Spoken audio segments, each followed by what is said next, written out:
फिलहाल यही कहना सही होगा कि इससे पहले कि डार्क ह्यूमर की वजह से युवाओं का फ्यूचर डार्क हो जाए, सरकार को इस तरह के कंटेंट्स पर सख्ती बरतनी चाहिए।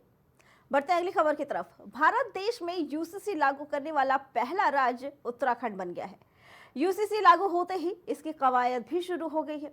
उत्तराखंड में लिव इन रिलेशनशिप का पहला पंजीकरण भी हो चुका है। जानकारी के मुताबिक 5-6 से आवेदन आए हैं, उनमें से एक आवेदन ही स्वीकार हुआ है। इस कानून के विषय पर उत्तराखंड के मुख्यमंत्री पुष्कर सिंह धामी ने कहा कि हमारा ये संकल्प था कि ये लागू हो और हमने इस संकल्प को पूर्ण किया है।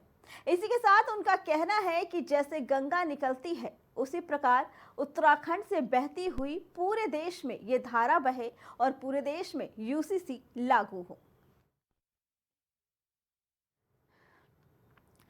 बता दें इसकी वजह से क्या होंगे बदलाव। हर धर्म में शादी तलाक के लिए एक ही कानून होगा, लेकिन वही धार्मिक मान्यताओं पर इसका कोई फर्क नहीं पड़ेगा।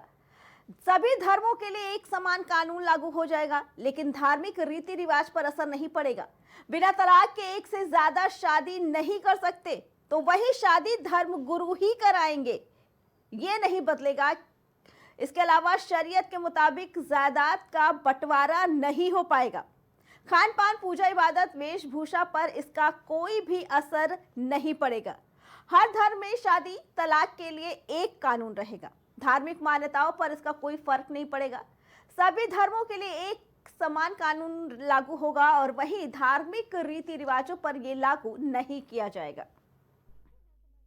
या यूसीसी देश के अंदर लागू करना, उसकी शुरुआत देवभूमि उत्तराखंड से हुई है और हमने हमेशा कहा है कि देवभूमि उत्तराखंड से जो शुरुआत हुई है वो निश्चित रूप से माँ गंगा की तरह, जैसे माँ गंगा सभी को जल जीवन देती है, उसी प्रकार यूसीसी की गंगा भी पूरे देश को जल जीवन देने का काम करेगी, सभी को लाभ पहुंचाएगी।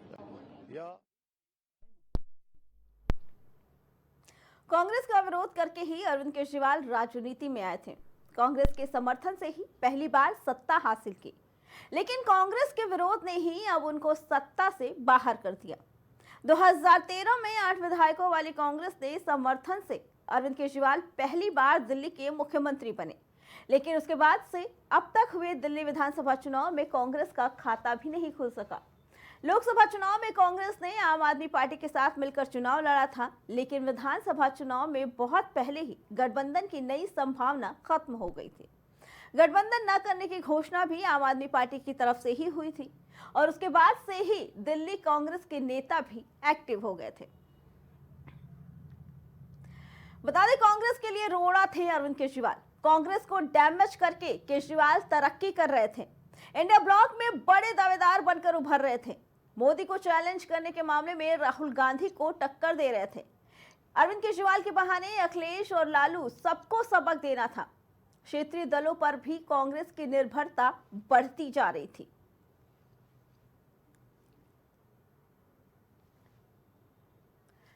फिलहाल कांग्रेस ने अपने सबसे बड़े राह के रोड़े अरविंद केजरीवाल को रास्ते से साफ कर दिया है और आगे देखना दिलचस्प होगा कि कांग्रेस आगे राजनीति में किस तरह का प्रदर्शन करती है और कहीं ना कहीं अपने समाप्त होते अस्तित्व को बचाकर किस तरह भारत की राजनीति में वापस करती है।